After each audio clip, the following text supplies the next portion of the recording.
Hi friends, இன்றைக்கி நான் வீடியோவில் பார்க்க போகிறோன்னு பார்த்தீங்கன்னா, இட்லி மாவு வந்து காலி ஆகிட்டு அதனால தான் அரைக்கலான்னு சொல்லிட்டு ரெடி பண்ணிகிட்டு இருக்கேன்.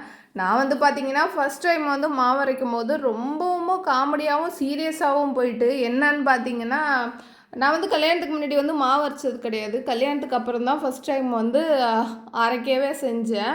எப்படின்னு பார்த்தீங்கன்னா, வீட்டுக்காரங்க வெளில வந்து வேலை செஞ்சாங்க. சேலத்தில் வந்து வேலை செஞ்சுட்டு இருந்தாங்க. அதனால் அங்கே வந்து ஒரு வீடு பார்த்து பால் காய்ச்சணும்னு சொல்லிட்டு எல்லாருமே வந்து போயிருந்தோம். நானும் அப்போ தான் வந்து போனாங்க.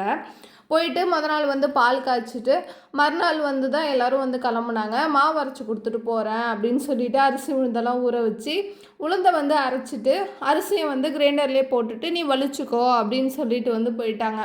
சரின்னு சொல்லிட்டு நானும் பார்த்துட்டு இருந்தேன். அது மசியவே இல்லை. 1 மணி நேரம் கிட்ட ஆகிட்டு. ஐயோ, அரிசி வந்து இவ்வளோ நேரம் ஓடுமான்னு சொல்லிட்டு அம்மாவுக்கும் சித்திக்கும் மாற்றி மாற்றி இது ஃபோன் பண்ணிகிட்டே இருந்தேன். கொஞ்சம் இடத்துல மசிஞ்சிடும்டா அப்படின்னாங்க. நானும் மசியும்னு பார்த்தா மசியவே இல்லை. என்னடா இப்படி பண்ணிட்டீங்களே அப்படின்னு நினச்சிக்கிட்டு ஒரு 1.5 மணி நேரம் கிட்ட ஆகிட்டு. இதுக்கப்புறம் இது மசியாது அப்படின்னு சொல்லிட்டு அந்த 1-2 அரிசியோடையே நான் என்ன பண்ணிட்டேன், வலிச்சு வந்து வச்சுட்டேன். வலிச்சு உப்பு போட்டு கரைச்சி வச்சுட்டேன். ஏன்னா வேஸ்ட் ஆக்கக்கூடாதுல்ல. வலிச்சு மறுநாள் வந்து அதில் தோசைலாம் ஊற்றி சாப்பிட்டோன்னா வச்சுங்க, அப்படியே 1-2 மாவு தான் இருந்துச்சு. என்ன பண்ணுறது, பொண்டாட்டியும் புருஷனும் தானே இருக்கேன், சாப்பிட்டுக்க வேண்டியது தான் அப்படின்னு சொல்லிட்டு 2 நாள் அந்த மாவு வச்சு அரைச்சி வந்து சாப்பிட்டுட்டேன்.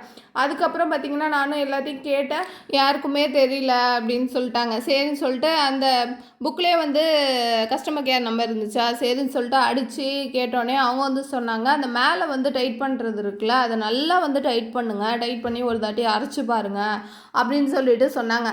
சரி, அதையும் ட்ரை பண்ணி பார்ப்போன்னு சொல்லிட்டு மாவுலாம் அரிசி உளுந்தெல்லாம் ஊற வச்சுட்டு நல்லா வந்து டைட் பண்ணி ஏதோ எனக்கு தெரிஞ்ச மாதிரி ஊற வச்சேன்.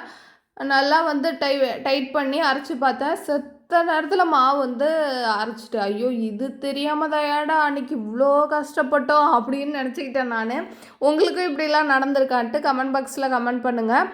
மாவு வந்து அரைச்சி முடிச்சிட்டேன். இந்த வீடியோ பிடிச்சிருந்தா குட்டியாக ஒரு லைக் போட்டுங்க. இதுவரை எங்கள் சேனலை சப்ஸ்கிரைப் பண்ணலன்னா சப்ஸ்கிரைப் பண்ணிங்க. அப்போ தான் எங்களுக்கு எனர்ஜி கிடைக்கும். Thank you, bye friends.